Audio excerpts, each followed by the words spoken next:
Good morning, everybody. Today we might be on the most scenic bike trail that we have ever ridden. We are at the Wind Wolves Preserve, just outside of Bakersfield, California, butted up against these incredible mountains. I have wanted to come here since I learned about this, like, what, a year and a half ago or something, and I am so thrilled that we're here. So unfortunately, there are no wind wolves, although that would be a badass wolf if it existed.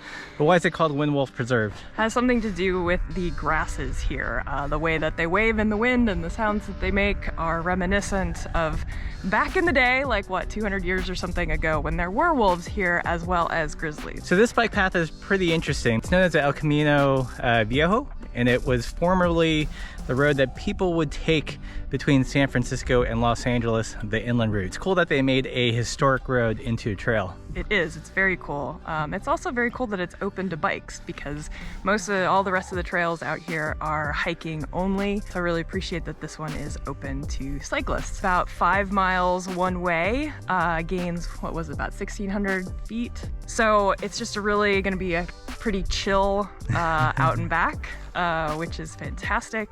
It's and this is a preserve, so it's full of birds and all sorts of critters, and we come bearing binos so we can see them all. And maybe if we're very lucky, we might spot a condor soaring. Yeah, so if you love nature, love scenic bike rides like we do, then this is definitely one to check out. So let's do it.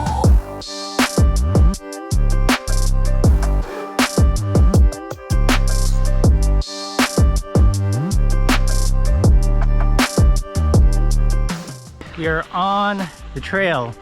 Surface is pretty smooth so far, a little bit on the sandy side. It's a good place for a gravel bike. And I know the word epic gets thrown around a lot, but this is truly an epic landscape. Very, very much agreed. It's just, especially right now because it is so green. And these like super dramatic cliffy hills. I don't know, it's kind of about as good as it gets. It definitely lives up to the photos that I saw online. I was like, those are photoshopped. Can't be that nice. Actually, I guess it can be.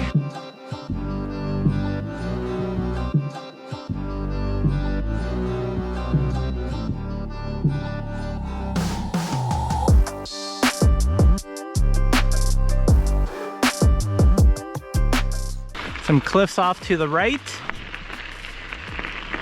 More cliffs to the left.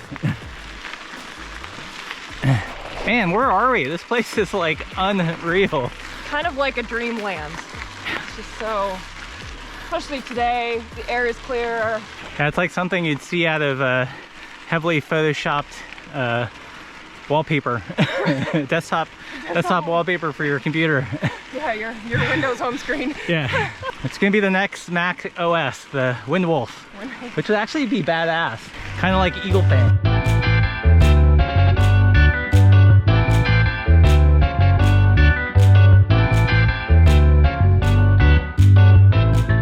So I think because of the relatively short nature of the ride, it's definitely one that you want to ride slowly and savor. And this is where it's good to have other interests. So if you're into birding or creating art, great place to do it in a landscape like this. I'm also just trying to like take it in because since it's someplace that I've wanted to go for so long, you know, sometimes you just have to tell yourself, enjoy it. Remember that you are where you wanted to be.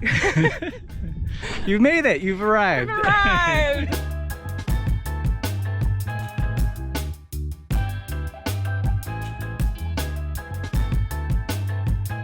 So there's a couple ways to do this ride. You could camp out at the reserve itself. No RVs or trailers allowed, just tent or kind of truck camping.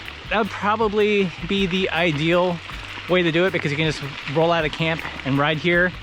Another option, which is what we're doing, is you can stay at New Cuyama. Is that right? Cuyama?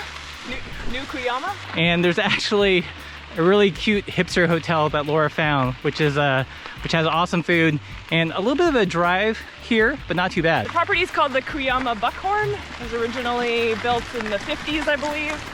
Has been lovingly restored and is a place I've wanted to stay for several years. Yeah, I think it was about a half-hour drive to get over here. One super cute thing about the motel is They have a little s'mores kit on the bed because they've got a communal fireplace. You have to make use of that tonight. Yeah.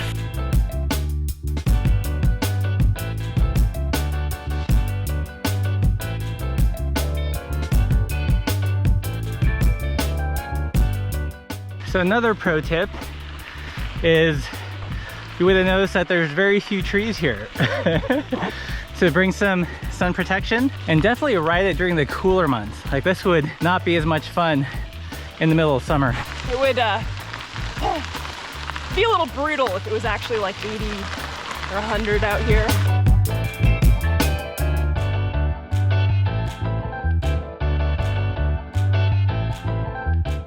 I feel like we're somewhere in Westworld. Hopefully not the part of Westworld where everybody shoots each other. Right.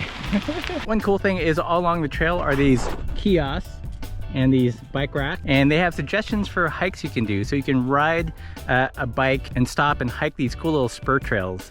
This one sounds pretty interesting. It goes up to a reflection pond up on that hill over there. Unfortunately, we didn't bring a lock, otherwise this is something we'd entertain. But what a neat way to get back to some of these trails. It's also a cool way to use the bike. Since the actual bike trail itself is so short, you can augment the experience with some hike. Note for next time.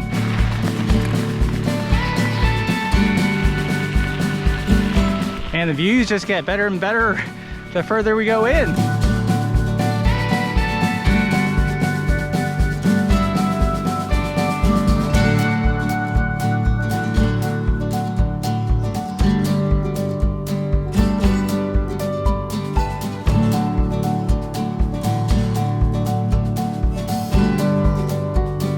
All right, so we had to negotiate a little cattle grate there. Always close them. Opportunity to get up close with some moo cows and some cow pies. Ugh.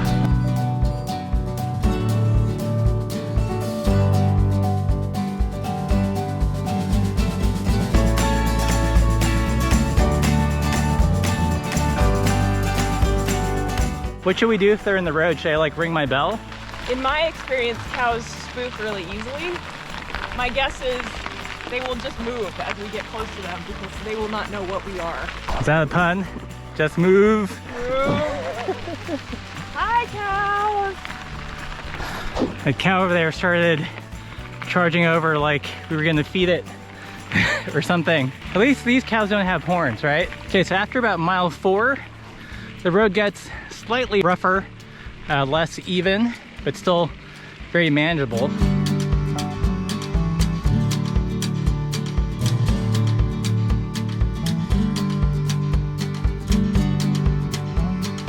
All right, this part, unreal. So good. God.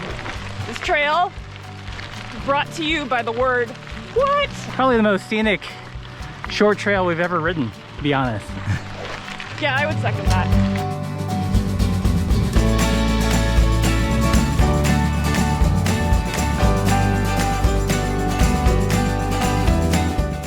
So we've hit the 5-mile mark, which I guess is technically the end of the biking portion. Says there are no bikes.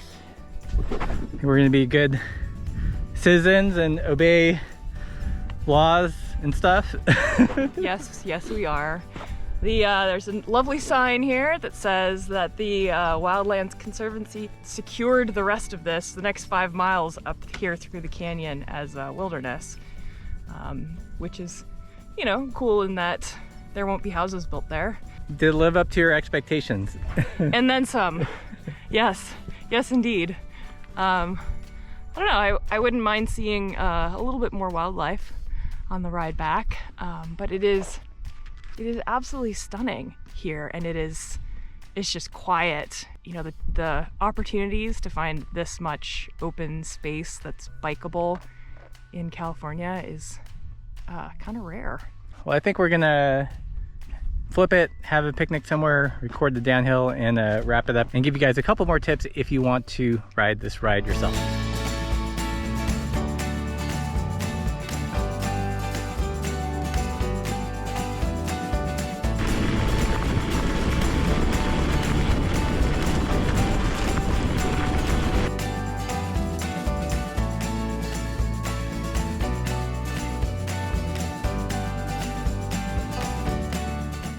All right, so we are back at the trailhead, wrapped up the ride. Pretty amazing descent, just kind of cruise straight back. Total stats is 10 miles, and we actually managed to climb 1,300 feet. But I don't think you notice it just because it's so beautiful out here. And it was pretty gentle. I mean, Yeah. it's mostly just easy up with a couple of little kickers, but yeah, you're looking around. And I'm gonna put the link to what we rode today in the description below, as well as a link to just more information about the area. Like I said, they've got a campground not too far from here, so this would be the perfect spot to camp out, you know, get up early in the morning and do this ride, or wait until close to sunset, then go out and do this ride. Lots of different options if you're in the area. I think it would qualify as a must-do. yes, absolutely. So one for the bucket list. Hope you guys enjoyed this video and keep this helpful side down.